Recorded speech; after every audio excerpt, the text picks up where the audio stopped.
David, what was your first contact with broadcasting? Well, it was 1959. I was doing my national service in Hong Kong and had a traffic accident which put me on light duties. So I went down to the main island of Hong Kong because we were stationed up on the borders in Fanling on the Chinese border. Into the offices of Rediffusion, presented myself and said I was available for weekend work if they'd take me on. They gave me an audition on the spot and I started the next Saturday. With permission of my commanding officer, needless to say, I had 3 programs, the news on Saturday night, followed by the Shrero Hit Parade. It was quite easy to say the Hero Shit Parade, because it was the top 10, presented by Shrero China Limited, the manufacturers of fountain pens. And so I presented the top of the pops, as it were, for half an hour. And then I went back again on Sunday afternoons for music from Manhattan, which was Gloria DeHaven and I forget the man's name, but they were both non-copyright singers. We got one Frank Sinatra in a 2-hour session. It was music for a Sunday afternoon. I had a listenership, and it didn't last for very long. And I left Hong Kong in September 1959. And by this time, I had already applied to the BBC. I applied to the BBC from Hong Kong. They replied, and when I came back, February 1960, I was called down to London for an interview and offered a trainee studio managership in Broadcasting House. That seems to be the way that a lot of people entered as trainee studio managers. Quite extraordinary. It was mostly a refuge for people who hadn't got a general traineeship, which normally went to Oxbridge High Flyers. And since I was neither of those things, but I was in very distinguished company. I mean, Dick Clement of the Likely Lads and all that stuff, and Roderick Graham, who got his BAFTA for this and the other. I mean, it was quite an interesting cross. Anna Hume, who became head of children's programs. We were all there together in the early 60s, and then BBC2 started. And you couldn't hear yourself speak for the slamming of doors as people rushed off to join as trainees initially and on attachments to the nascent BBC2 in 1964. Tell me a little bit more about the very early days. I mean, you were a studio manager. Yes. What did that involve? Running the gallery of the studios. I opted to go to Bush Hut after the initial training and spent 3 years there. Because I had done some microphone work in Hong Kong, I was also taken on part-time, along with others, to do some work on the Green Network, which was the General Overseas Service in those days, now called the World Service, but in the early 60s it was the General Overseas Service. And that, was just routine announcing in green continuity and small-time news reading. I mean, not the big stuff. Spinning in discs? All that the disc spinning and the sound balance and the setting up of microphones, what have you, was just the routine things you did every day in various languages, Somali or Cantonese or whatever it might be. And extremely stimulating times, especially as you could see change in the distance. Things were happening in broadcasting, and a second BBC channel was very much on the cards. And a lot of people sort of just held their fire until the opportunity came to start applying for attachments to. I have to say, it was time to leave Bush House after 3 years. Yes. If you were looking for a career path or whatever. And many people did leave. In fact, I think Bush House more or less staffed the early days of BBC2's factual programming in a junior capacity to start with. Was there an opportunity to go either to radio or television? Yes, I could have stayed behind, and people did, and asked for a transfer across to Broadcasting House, for example. Some of my friends and colleagues and acquaintances and contemporaries did so. They went on to become Radio 3 producers, or funnily enough, at least 2 of those, once they had achieved what they wanted to achieve in radio, which was quite high up the production ladder, they opted to move to television as well. There was always a large differential between pay in radio for a particular grade, producers say, and pay in television. Was that the case then? Yes, but I couldn't tell you what. I mean, my first pay at the BBC was £450 a year, training grade D, which on completing the 6-month studio management course went up to 500. So it was some years before, I remember the headlines when the police first broke the £1,000 a year barrier, and we had the same. We got to the point where we could get £1,100 a year in television. And I think our colleagues who stayed behind in radio were definitely disadvantaged in that respect. So you applied to be part of the BBC2 Cohort. Yes, I started in outside broadcasts, which was, again, a non-production job. I started as a stage manager. Having been a studio manager in radio, I was now a stage manager in outside broadcasts. One of the most amazing jobs that a young man could ever actually aspire to. I was at Churchill's funeral, or any state occasions. One had a sort of... I remember taking part in the first Telstar transmission for the first live broadcast from London to New York. I was seconded to look after the American reporter, both on the World Cup in 1966 and previously on the first live transatlantic broadcast. And my job was to cue off the band of the Irish Guards, who were stationed in the courtyard of Buckingham Palace on a pair of headphones, listening to the continuity announcer on NBC in New York. And it's the first time, I think, and last time that the changing of the guard took place 3.5 minutes later than 11 o'clock, because we had to wait for the weather forecast for northern New York State. And when that had finished, I gave my signal to the bandmaster, and they struck up the band and marched out of Buckingham Palace. I dressed in my trench coat and a slouch hat, made myself scarce. Yes, good. You say Churchill's funeral. Tell me about OBs in that, because they were heroic times in terms of the kit. Yes. That you had to. Yeah. Tell me about the OB set up there for Churchill's funeral. Oh, I can't imagine how many locations. I was stationed on Tower Bridge. The producer was Dennis Munger, who was the BBC's racing producer. He produced the Grand National and the Derby and heaven knows what else. And he was an ex-fighter pilot from World War II, as many of them were. Many of the Yes. producer directors in outside broadcasts had really quite dangerous and distinguished. Ronnie Pantlin, who was the legendary senior stage manager, was shot down 3 times and lived to tell the tale. But the Churchill's funeral probably had 20 locations, with 1 or 2 cameras at each one of them. We had 2 cameras at Tower Bridge to cover the coffin being taken across the river to Waterloo Station from Charing Cross. And the producer was a music producer. He again, a legend in his own lunchtime. Yes. But it drew on every single resource that outside broadcast could drag together. And it was all BBC kit in those days. Yes, it was. It was stationed at Wembley, at the equipment centre, was near to Wembley Arena, and all outside broadcasts came out of Wembley. We're on the road, out came the scanner. The scanner had usually 4 or 5 cameras slaved to it. The roving eye was around at the time, which was a real lash-up.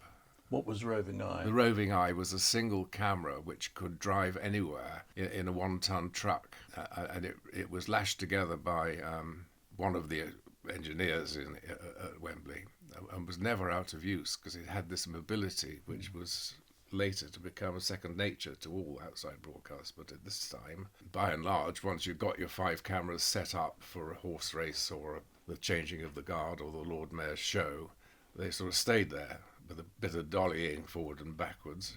That was about it. Yeah. Whereas the roving eye within a 5 mile radius, could actually chunter around and So bring there were pictures. dishes to steer. Yes, it had a big parabolic aerial on the, or transmitter, whatever, on the roof.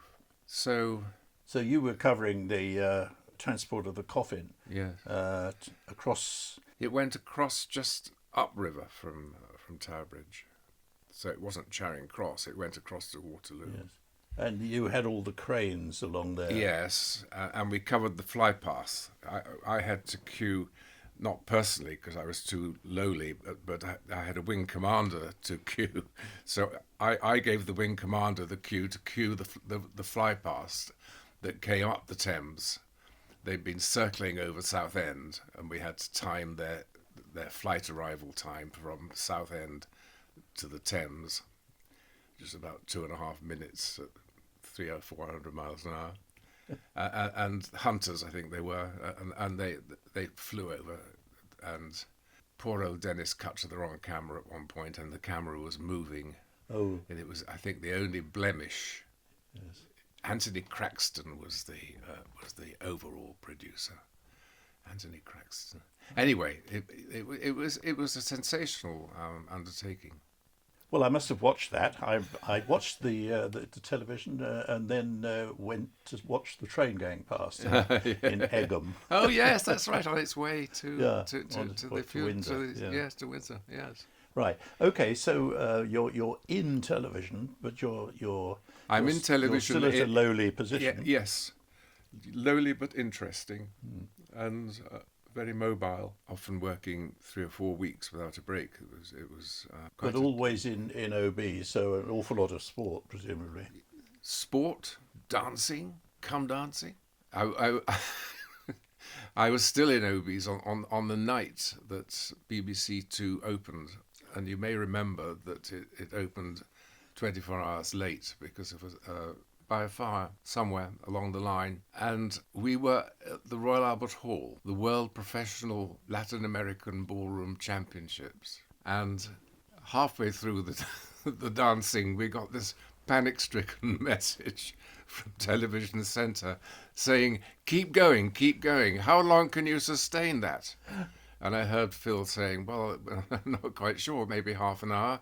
Well, make it more if you can, we've got a crisis here.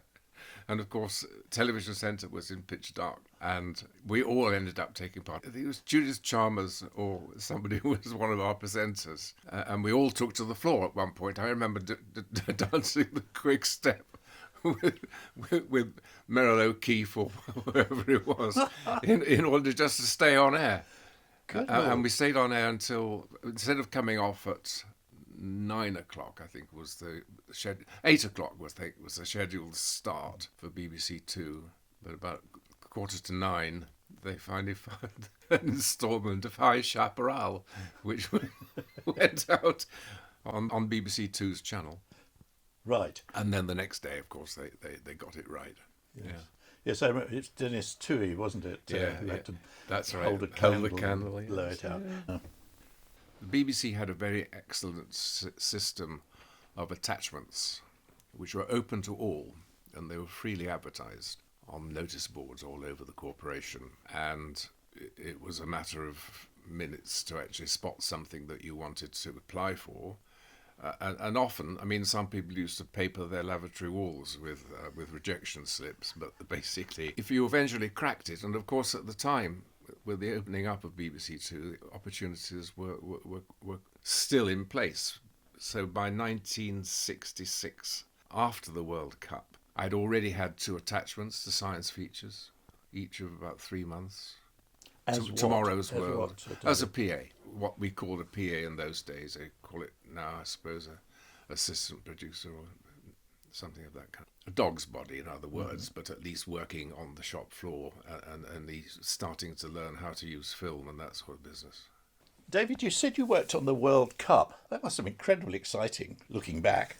It certainly was. It was the BBC's biggest undertaking, I suppose, since Churchill's funeral, and involved all the resources that were available throughout the nation in June, July 1966. The opening rounds of the competition were set in various centres. I was allocated halfway between the Sheffield Wednesday ground and the Aston Villa ground in Birmingham. And it was just looking after commentators and helping to write little bits of script and housekeep, really. And one really felt that what was at the centre of events, the whole nation was talking about the World Cup. And the Americans were going to take the final live over the Telstar satellite or whatever, whichever satellite it was. And I was taken to one side and asked if I would look after the American who was coming over from CBS or NBC, who was America's favourite American football commentator. And so I was given him to look after for a fortnight before the World Cup final at Wembley. What he knew about soccer was that you could write in large letters on a small piece of paper. So I had to tell him what football was.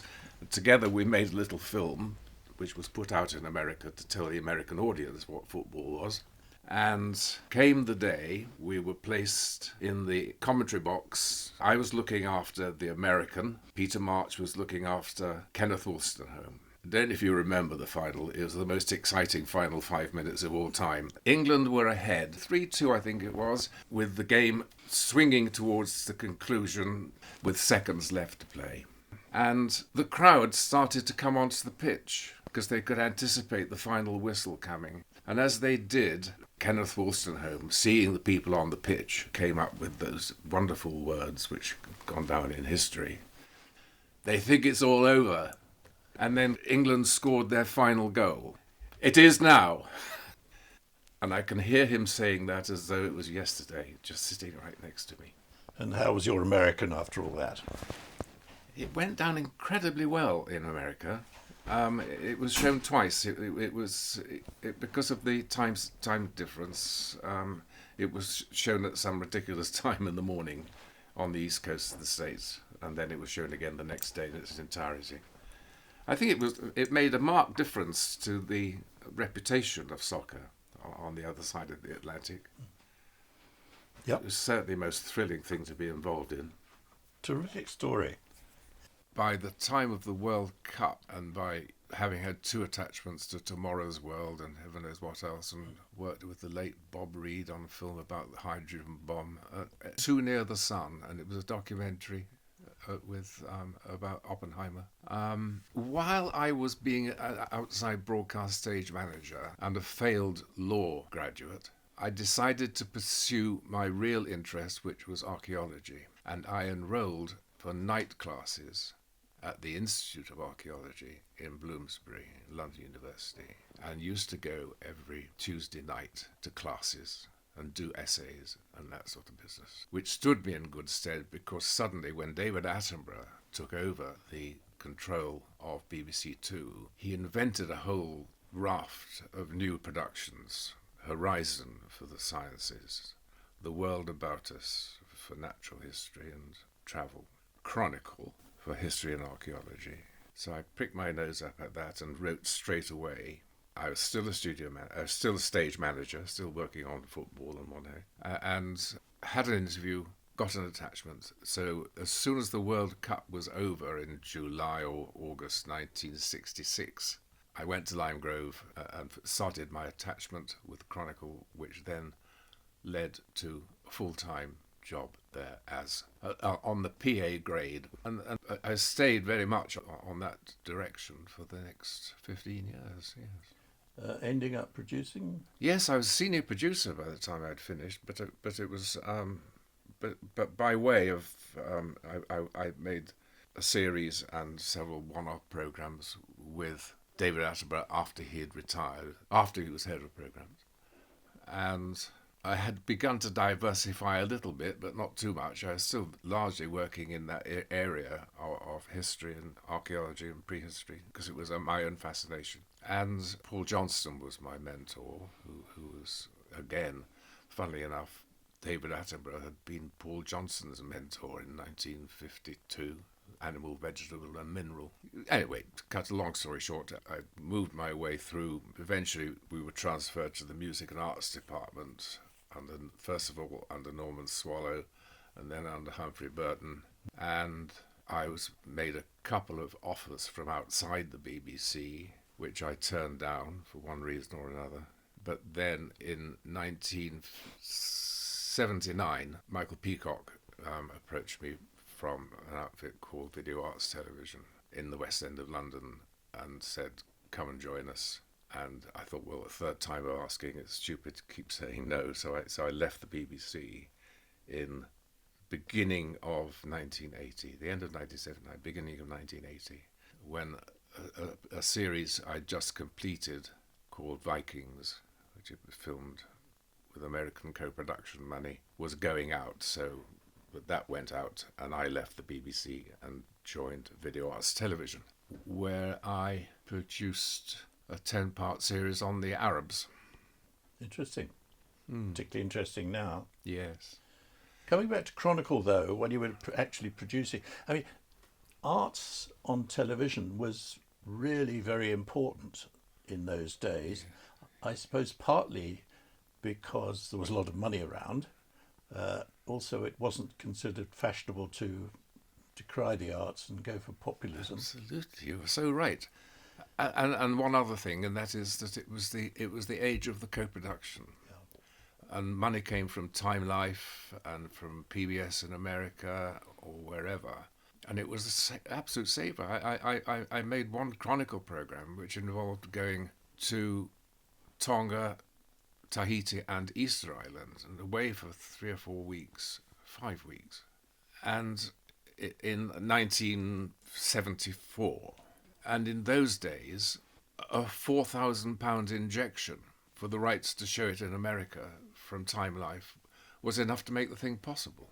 And a similar program in Central America was I won't say it was bankrolled, but you know the Chronicle budget was what it was, and it didn't run to taking a 4-person crew to Central America for 5 weeks and driving around and taking a professor from Harvard University and all the rest of it, and what seems now to be a drop in the ocean would hardly pay for the credits. made just totally transformed the possibilities. Yes, that's interesting. So co-production money was very important, even though the BBC was getting a lot of money in those days because of the license fee and the colorization. Colour license fee. Yes. But also you had the right kind of management at the top. I mean, Hugh Weldon was still there. I think, he wasn't was. he? Yes. And and David Attenborough had been director of programs. Yes. And they were 100%, program makers themselves. They were program makers, but also they cared about the arts, and I would include archaeology in that, or science. Yes. Arts and science certainly was very much high on the agenda. If you remember that David, for example, was a regular appearer after he retired. After he didn't retire, but after he left the BBC, he was a regular guest on the music program with Joyce Grenfell, identifying music. Oh yes, yeah. I remember. With a presenter who tinkled away at the piano, and it's a wonderful program. We'll have to insert that as an edit when we remember the name. Give us a tune or something. It's probably no. Yes, it was something of that kind. Yes, yeah. Tell us about how programs were financed and managed in those days, because it's a long time before producer choice, and it strikes me that it was a period when the BBC firstly, well, it had a very different attitude towards costing resources and above and below the line. Above and below the line, yes, absolutely. Well, below the line paid for the studio and the lighting and the usual stuff that the BBC provided on an hourly basis to keep the train running. Above the line was, if you like, your budget. That's your fees. Sort of real money. Yeah, real money. Fees, travel. In a studio program, you spent most of your time, you may remember yourself, sitting at the desk with a transparent pair of not calipers, what are they called? Oh, a stencil. Yes. What sort of with a floor plan in front of you, and putting little circles where the cameras were to go. Yeah, very important. That was routine, and then, but the working out of the above the line costs, which were the cash costs, as it were, was some skill, very tricky. Yes, but the really big costs were actually probably below the line, and you Yes. didn't really worry about those. Absolutely. One took them for granted. And I think And also you work very closely with the organizer of your department. It was a good idea to have a very good relationship with Keith Anderson, for example. He's a good bloke. Yes. Take him down to the club for a beer now and then, and make sure that when on the Tribal Eye, which was the series I did with Attenborough, and Mike McIntyre and I co-produced it, owing, I have to say, to one of the episodes which I was not resourceful for, there was quite a massive overspend in South America. Yeah. And I was as it were, Paul Johnson was the executive producer, but I was the working series producer. So it was up to me to go to Keith Anderson and eat humble pie and see how we could actually work our way out of a very successful series, thank God, which had overspent by close on £25,000. So a lot in those days. Yes, and it was owing to good relations with the financial management of Music and Arts Department, shall we say. Trust was what it was about, really, Yeah. which was freely given and freely available. What's amazing also is how much in those days one learnt through generosity of others with their time and advice, and through experience. I never, in 20 years at the BBC, went on a course. I went on an announcer's course, Yes. which was very bucolic and pleasant in Marylebone Road. Mm-hmm. But that was very early days. That was in the early 60s. But as for going, was that for your Bush House activity? yes, Yes. it was the English language service, Yeah. green continuity. Yes. So to that extent, I don't believe I ever attended one of the many formal courses that were set up and available, and people were shunted onto and had to go to Woodstock, do the Woodstock. The directing production course, which was Yeah. really a 6-week course. Or That's something right. like Yes, that. yes. So I you bypassed avoided all it, that. did you indeed? Yeah. Partly, I think. I don't know why. Anyway. But were you directing? I mean, you were directing camera crews, film camera crews. Yeah, presumably, directing in the studio. and in the studio as Yeah, well. yes.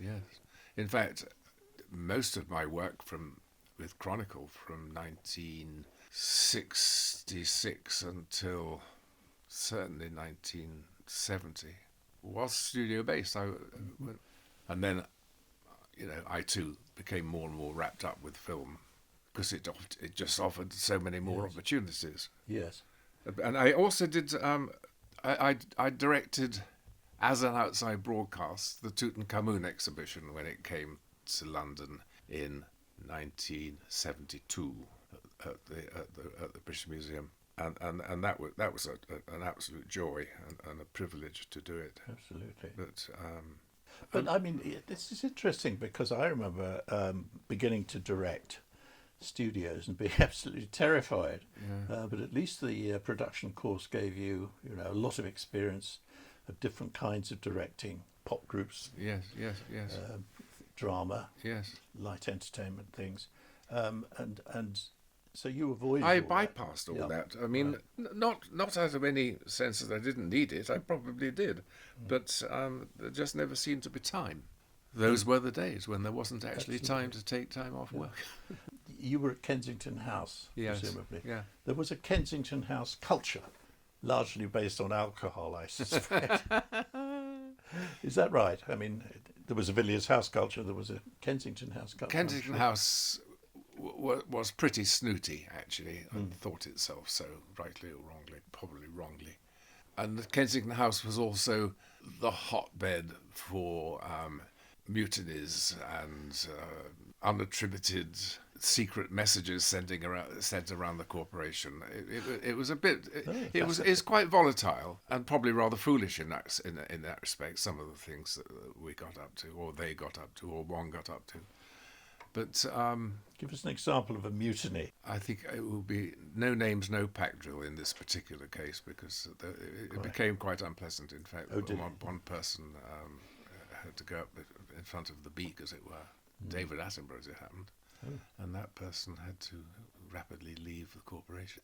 It was a time, you may remember, there's a lot of radical things going on in the 60s and 70s. Absolutely, yes. And a lot of it spilled over into the culture of broadcasting. We had some really quite weird and wonderful people joining Music and Arts Department, B.S. Johnson and people of that kind, who were absolute one-offs in their own field, be it writing or painting or whatever. And then you had a whole raft of producers in music and arts who'd been there for yonks, but were themselves either artists of repute or who had transferred, as it were, to television, or had worked in their early days with legendary figures, you know. So there was a two-tier culture in a way. There was the old music and arts with its biographies of famous composers and musicians and what have you, all programs which are sorely missed now. And then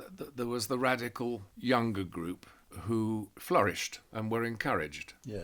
Programs like Arena, for example, took risks and they were welcomed. Yes. And it's before Channel 4, of course, came along. Yes. ITV was there. Did anyone worry about ratings against ITV, or was it that you just did what you wanted at that time? Well, so much of the work that we were doing was BBC2, which regularly received audience reports with the dreaded audience too small for measurement. Mind you, But too there small was the for reaction measurement. index as well. Yes, yeah. The reaction index of 87, but audience too small for measurement. But that probably meant that 250,000 people may have been too small to measure, but there's a hell of a lot of people to provide a service for. Yes. And I think BBC2 most vehemently tried to provide that sort of slightly freewheeling, slightly experimental new stuff. Which was a very, very fine time to be in broadcasting. Of all decades, the 70s, which has such a bad reputation in almost every other field of life, when it came to British television, it was a golden era.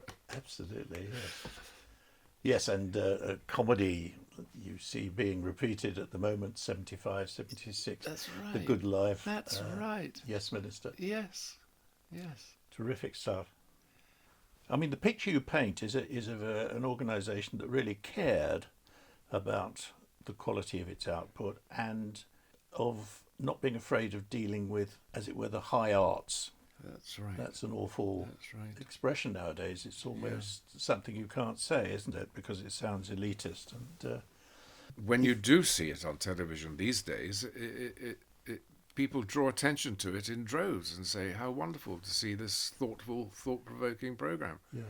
I think probably my worst moment was that when Paul Johnston, who was the producer of Chronicle and the only begetter of Chronicle, a legendary figure in television terms, he died prematurely in his 50s, in the early 70s, and I was the Crown Prince. Not when it came to the appointments board, I wasn't, because somebody else was brought in instead from outside, and that hurt rather badly. Yes. But then I went on to make another series, which took me 2 years, so I was very busy. And then again, I applied to be the head of the programme production unit in Bristol towards the end of my BBC career, as it turned out. That was the late 70s, yeah. And it was all cut and dried. You know, I found schools for the children and went down and found a place to live. Came the day I went for the interview, which went very well. Alistair Milne and others on the board, and as I was coming down the stairs with a friend of mine who worked at White Ladies Road, I saw a bloke in a blue suit with a yellow kipper tie sitting in reception. Bit weird looking chap, and I said to my friend, I said, who's that? He said, he's the last man to go for the interview, and he got it. Which meant that the next time anyone dangled an opportunity for me at 3 times my BBC salary. It didn't take long to say yes. The first time I was asked if I'd like to leave the BBC and go and work, I was offered the Milton Friedman series, Free to Choose, from an outside company, and it took me. They gave me a month to make my mind up, and I said no on the 30th day. But I mean, the time came when you left the Yes, BBC. yes. Were you unhappy to leave it? No, You weren't. no. Why no. not? Because there was already an undertow of unhappiness around the place. I can't describe it. It was something to do with personnel at the top, and something to do with, in my case, well, where do you go from here? Because the Bristol job would have been transformative and would have been, management, probably no more program making, although I had several co-productions in place, which I said I would take down to Bristol if appointed. I was one of the early leavers, but by 1985 there was another group of early leavers who'd left 3 or 4 years before that, and I joined them, and that was Third Eye Productions. That was Barry Gavin, Mike Dibb, Jeff Hayden, Peter West, all absolutely top leading lights in the music and arts area. Not that you could pick and choose as an independent, you understand. You couldn't set up just as a music and arts production company. You were glad to take anything that was coming. My first major program was on pickled onions, on pickles. You just felt there was movement in the air, even as early as 1980. So you felt there was a sort of stasis in the BBC and a slightly more hostile attitude coming down. Yes, from the top. yes. And Video Arts was set up by John Cleese and Peter Robinson and somebody else to make training films. Yes. It was then amplified to become Video Arts Television by Bob Reed, who had been head of science programs, and Michael Peacock. And they went into production in as big a way as they could. And on a Thursday, a monthly Thursday, there was a wine and cheese luncheon in the premises of Video Arts, which is in Oxford Street. And really the people who gathered there at 12 o'clock on a Thursday lunchtime were a really interesting group. I mean, there was Cleese and there was several light entertainment and comedy producer-directors. Hugh Weldon. A lot of my heroes. Christopher Rallings, really a name to conjure with in BBC terms, but he was also part of that group. And you felt that you had suddenly joined, not an elite, I wouldn't say that for 1 minute, not at all, but one had joined something new. Yes. A new structure, which was to become the norm, of course. When I was representing Third Eye Productions, as it was called, at Channel 4's fortnightly meetings, you get all the independent producers around one big table. That's astonishing. The fact is that, including people who'd come down from Manchester and up from Cardiff, 20 or 30 individuals sitting around the table with Paul Bonner at one end and Jeremy Isaacs at the other. It was rather like a sort of BBC music and arts review meeting, you know, everyone sat around the table and do the thing. And you found that refreshing because there was nothing like that at the corporation in those days. Is that what you're saying? You're implying... Not to sit with top management. No, quite. You felt, rightly or wrongly, to be part of, as I said earlier, a totally new way of doing things. And when I then met several of my colleagues, ex-colleagues from Music and Arts Department, some said, I can't think why you left, but had themselves left 6 months later. Yes. Yeah. If you watch television now, in terms of its style, its pace, its look, I mean, obviously, technically, it's brilliant. The picture quality is superb and all that. But what do you feel about production values these days? The very best drama is still superb, but it's up its own arse to the extent that it allows its performers to behave as though they're in an intimate theatre. So even without my advanced age, I frequently don't hear the dialogue. And it's not because of being hard of hearing, it's because people are using what we used to call the method acting system on television, and television can lend itself to that if it's very, very skillfully done. But if it's not skillfully done, it's wasting time. Yeah, but that's because I suppose it's gone towards what you might call, theatre of reality, or as opposed to theatre itself. Yes. I mean, drama on television used to be theatre-based, didn't it? Yes. And you think of studio dramas and Yes. multi-camera things like that, and done in real time and all that. Whereas now it's essentially a cinema style. Yes, it is. And a pop cinema style too. Yes, yes. You sound very crumbly if you say in my day, and it's not like it was, and that's it quite clearly is like it was for some people. For most people working in the industry now, they're not all saying, "Oh my God, I wish it was 1975."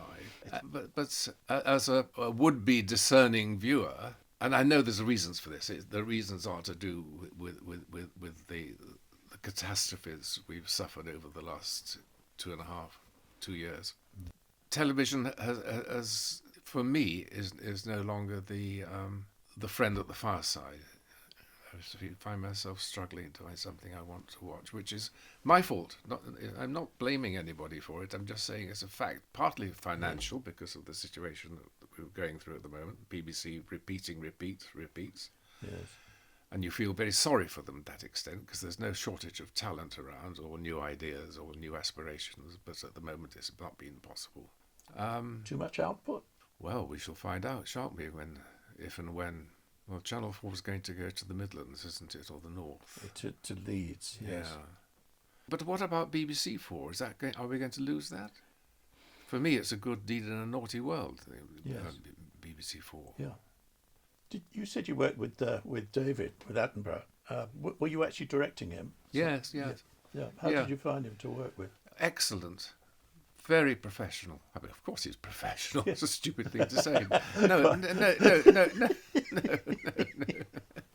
He always, and still does, knew his own mind. Didn't mess about with him. No. And didn't criticise. Well, he take criticism well, and retakes.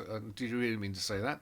So he took direction. Oh yes, yes, like a lamb. Mm-hmm. But his skills, as he's still proving now, is synthesising things and putting them into Attenborough's speech, which people love to listen to. Funnily enough, you have a programme which is merely voiced by him. Yes, you still think that's it's what his I mean. programme. That's exactly what I mean. Yes. I just remember something that David said to me once. There'd been a memorial for Michael Gill at the cinema in Notting Hill, and David and I shared a car back to Richmond, and I took him home first. And he walked up the garden path. He turned round to me. He said, "My God, boy, we had the best of it, didn't we?" And he was using the Gill demise as a sort of marker, going back then to the 60s and what have you. Yeah. We had the best of it, didn't we? But the trouble is, though, of course, we would, wouldn't we? We would.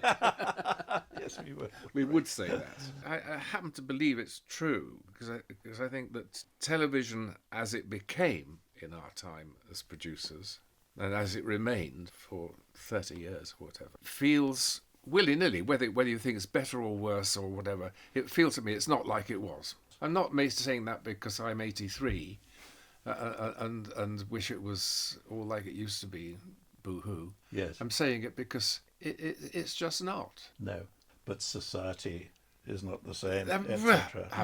Absolutely right. David, thank you very much for doing this. David, it's a pleasure. Thank you.